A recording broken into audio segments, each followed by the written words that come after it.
말씀 앞으로 오신 여러분을 환영합니다. 오늘은 87강 31장 세 번째 시간으로 축복의 사람들 세 번째 시간입니다. 지난 시간 우리는 의에 줄이고 목마른 자는 복이 있나니 그들이 배부를 것이며, 의에 줄이고 목마른 자, 의는 누구라 그랬죠? 하나님이라고 했습니다. 오를 의자, 죄가 없는 분 하나님이시라고 했죠. 의에 줄이고 목마르다는 것은 하나님을 갈망하는 것이라고 했습니다. 하나님을 갈망하는 자는 복이 있나니 그들이 배부를 것이며, 배부름의 축복에 대하여 우리가 생각했습니다. 여호와는 나의 목자시니 내게 부족함이 없으리로다. 하나님을 갈망하는 자는 결국 하나님께서 그의 삶에 임재하심을 경험하게 되고 하나님으로 충만해진다. 그것은 마치 목자가 그 양을 잘 인도해서 쉴만한 물가로 푸른 초장으로 그를 안전하고 또 풍요로운 곳으로 인도해 주는 것처럼 하나님으로 충만해지는 것을 첫 번째 배부름의 축복으로 살펴보았고요. 두 번째는 우리에게 하나님의 형상을 경험하게 한다고 했습니다.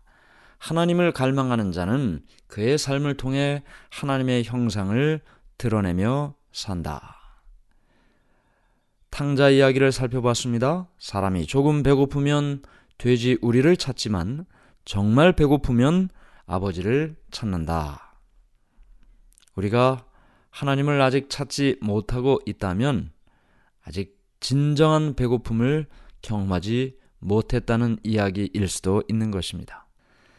여러 사람의 인생을 통해서 동일한 일들을 경험합니다. 누구나 예외 없이 힘들고 어려운 일을 겪고 산다는 것입니다.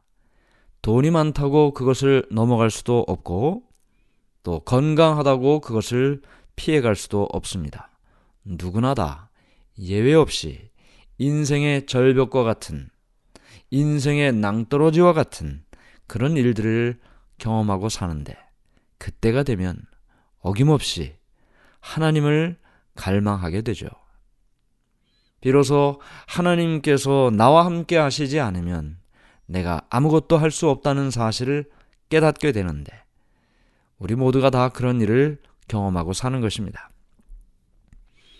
그 다음에 또 우리가 살펴본 것은 긍휼히 여기는 자는 복이 있나니 저희가 긍휼히 여김을 받을 것이며, 네 가지 품성은 하나님과의 관계를 이야기했고, 이 긍휼에 대한 이야기부터 또 네 가지 품성은 그리스도인과 다른 사람들과의 관계를 말하는 것이라고 했습니다. 긍휼이라는 것은 동정심과 비슷한 말이라고 했죠.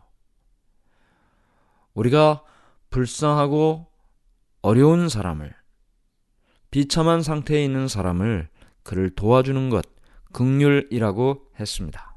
긍휼은 예수님의 품성이고, 우리가 사람들에게 어떤 삶의 표현을 통해서도 긍휼을 베풀고 살 수 있다라는 사실을 지난 시간에 살펴보았습니다. 오늘은 이제 87강으로 마음이 청결한 자를 축복하시는 말씀을 보도록 하겠습니다. 마태복음 5장 8절, 마음이 청결한 자는 복이 있나니 그들이 하나님을 볼 것이며. 여기 여섯 번째로 마음이 청결한 자는 복이 있다라고 했습니다. 그들이 하나님을 볼 것이라고도 했고요. 잠언 22장 11절에 이와 같은 말씀이 있습니다. 마음의 정결을 사모하는 자의 입술에는 덕이 있으므로 임금이 그의 친구가 되느니라. 예수님께서 말씀하시는 마음이 청결한 자는 복이 있다라는 이 마음의 청결은 의식상의 정결이 아니었습니다. 의식상의 정결이 뭔가요? 양을 잡아 제사를 드리게 되면 그의 죄가 용서를 받는다. 겉으로 드러난 모습이죠. 지금 예수님이 마음이 청결한 자는 복이 있다는 이 말은 겉으로 드러난 의식상의 정결이 아니었다는 말입니다. 예수님이 말씀하신 마음의 청결은 마음의 내적 정결이죠. 어쩌면 사람들은 상대방의 마음의 정결을 전혀 모를 수도 있습니다. 오직 하나님만 아실 수도 있죠. 동기가 순결해야 생애가 순결해지는 것입니다. 마음이 청결하다는 말은 죄가 전혀 없다는 것을 뜻하는 것이 아니고 그의 동기가 올바르다는 것을 의미하는 것입니다. 우리가 두 번째로 읽은 잠언 22장 11절에 마음의 정결을 사모하는 자의 입술에는 덕이 있으므로 임금이 그의 친구가 되느니라. 왕을 보기 위해서는 먼저 정결이라고 하는 궁궐문을 통과해야만 하는 것입니다. 우리가 다 하늘의 왕이신 하나님을 보기를 원하지 않습니까? 그 하나님을 만나기를 원하지 않습니까? 적어도 그 하나님 앞에 가기 위해서는 마음의 정결이 먼저 있어야 한다. 디도서 1장 15절에도 이렇게 말씀이 기록되어 있습니다. 깨끗한 자들에게는 모든 것이 깨끗하나 더럽고 믿지 아니하는 자들에게는 아무것도 깨끗한 것이 없고 오직 그들의 마음과 양심이 더러운지라. 깨끗하지 못한 물은 흐립니다. 물속이 잘 보이질 않죠. 유리 속에 불순물이 있으면 그 유리를 통과한 반대편의 물체가 잘 보이질 않습니다. 왜냐하면 그 불순물이 그 유리를 흐리게 만들기 때문이죠. 깨끗하지 못한 물도 그 안에 불순물이 있기 때문에 흐리고 깨끗하게 보이지를 않는 것입니다. 인간의 마음도 마찬가지죠. 우리의 마음 속에 무엇인가 불순물이 있으면 마음이 청결해지질 못하고 마침내 하나님도 볼 수가 없는 것입니다. 우리가 무엇인가 잘못된 반응을 하고 있다면 우리의 마음 속에 이 모든 상황을 잘못 생각하게 만드는 불순물과 같은 그 무엇이 있기 때문입니다. 우리의 마음이 상처와 분노로 흐려져 있다면 우리의 이해력이나 결정은 올바르지 않을 가능성이 매우 높습니다. 왜냐하면 그 너머를 볼 수가 없기 때문이죠. 여기 예수님께서 말씀하신 마음의 청결이란 무엇을 말하고 있을까요? 첫 번째는 나누어짐이 없는 진실한 마음을 말하고 있습니다. 나누어짐이 없는 진실한 마음. 시편 119편 2절. 여호와의 증거들을 지키고 전심으로 여호와를 구하는 자는 복이 있도다. 여기서 중요한 말은 전심으로라는 말입니다. 전심으로. 이 전심으로라는 말은 나누어짐이 없는 진실한 마음을 말하고 있습니다. 전적으로 둘로나 셋으로 나뉘어지질 않고 오직 한 마음으로 여호와를 구하는 자는 복이 있도다. 영적인 영역에 있어서 정결의 반대는 더러움이라기보다는 오히려 이중적인 마음입니다. 마음이 하나가 아니라는 거죠. 주님과 세상을 동시에 따르려는 마음.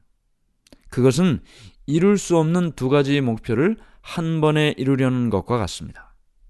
예수님께서도 그것은 불가능하다고 말씀하셨죠. 마태복음 6장 24절. 한 사람이 두 주인을 섬기지 못할 것이니 혹 이를 미워하고 저를 사랑하거나 혹 이를 중히 여기고 저를 경히 여김이라. 너희가 하나님과 재물을 겸하여 섬기지 못하느니라. 여기 두 가지를 함께 할 수 없음을 이야기하고 있습니다. 마음이 청결하다는 것은 전심으로 주님을 구하는 것을 말하고 있습니다.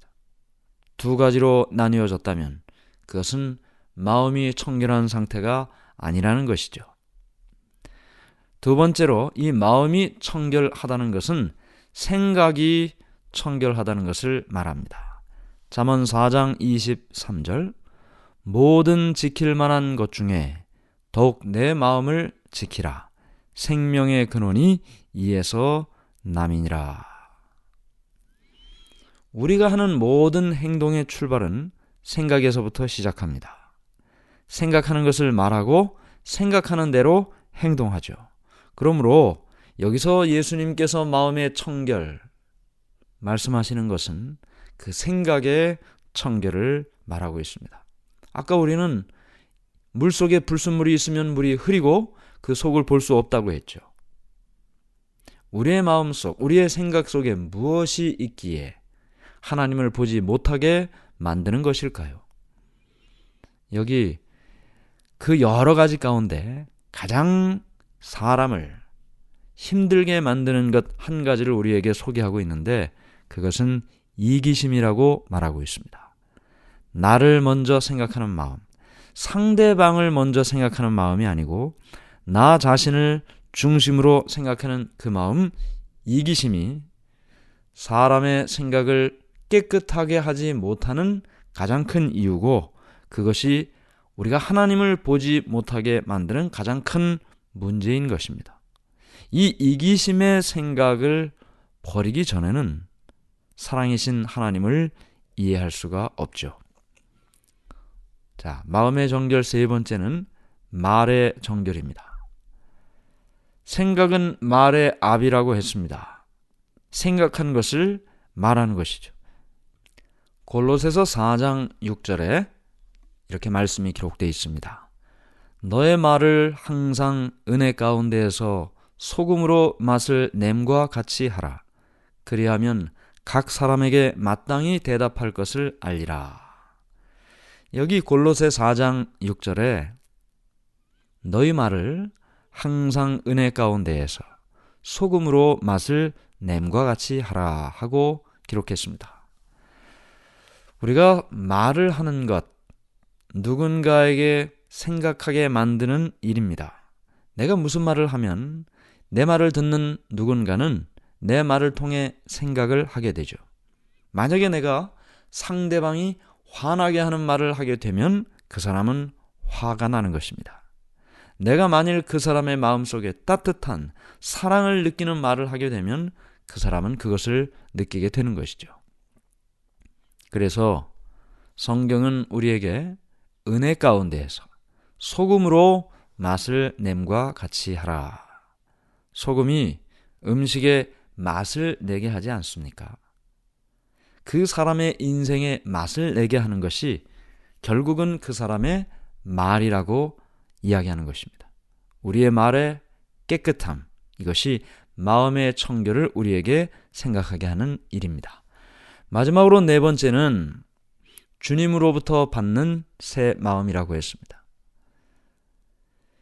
두 가지로 나누어지는 마음이 아니고 전심으로 한 마음을 가지는 것, 그것이 마음의 청결이라고 했고 생각의 청결, 말의 청결, 이 모든 것이 마음이 깨끗한 자, 청결한 자가 하나님을 볼 것이라고 말씀하시는 예수님의 말씀인데, 그러면 우리가 이 마음을 어떻게 가질 수 있겠습니까? 여러분은 전심으로 한 마음으로 주님을 따르는 이 마음의 정결을 어떻게 경험할 수 있겠습니까? 생각, 나도 모르게 드는 그 생각까지도, 나도 모르게 갖게 되는 그 이기심을 없애버리는 일부터 어떻게 내가 생각의 정결을 경험할 수 있겠습니까? 나 자신도 모르게 다른 사람에게 상처를 주는 그 말을 어떻게 청결하게 유지할 수 있겠습니까? 에스겔 36장 26절에서는 그 마음의 청결을 주님으로부터 받는 것이라고 했습니다.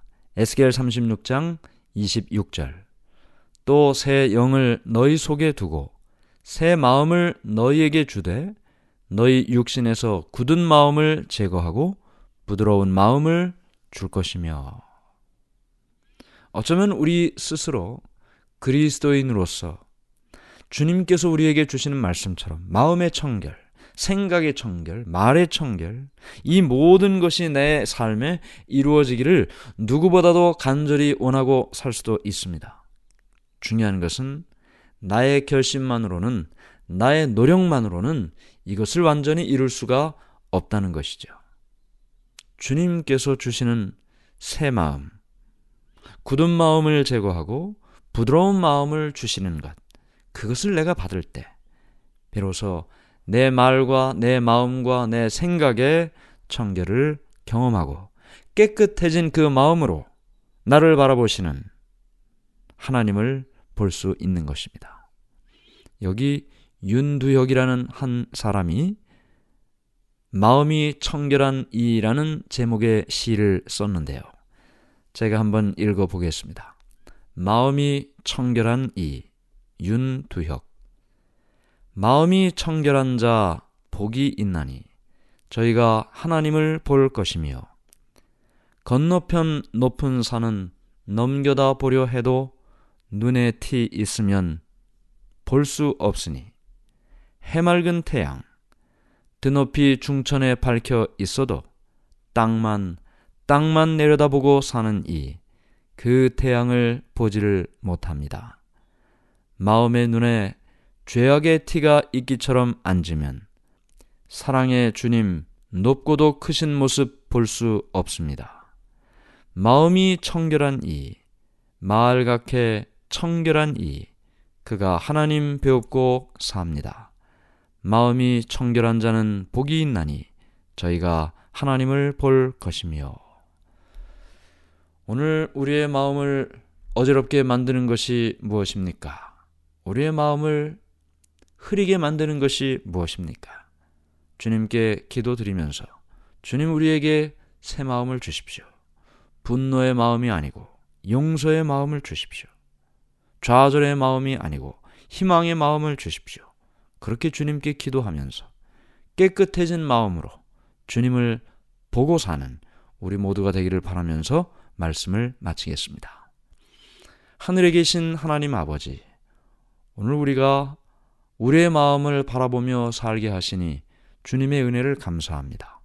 그러나 내 마음을 들여다보면 불투명한 것이 가득한, 전혀 볼 수 없는 어두운 마음인 것을 우리는 다 발견합니다.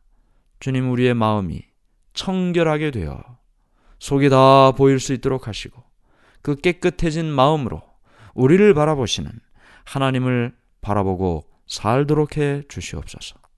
주님께서 새 마음을 주신다고 하셨습니다. 부드러운 마음 주신다고 하셨습니다. 내 마음의 분노를 제해 주시고 좌절을 제해 주시고 이기심을 제해 주시고 부드러운 마음, 용서의 마음, 그리고 배려의 마음, 남을 높이는 그 마음을 우리가 갖도록 해 주시옵소서. 예수님의 이름으로 기도드리옵나이다. 아멘.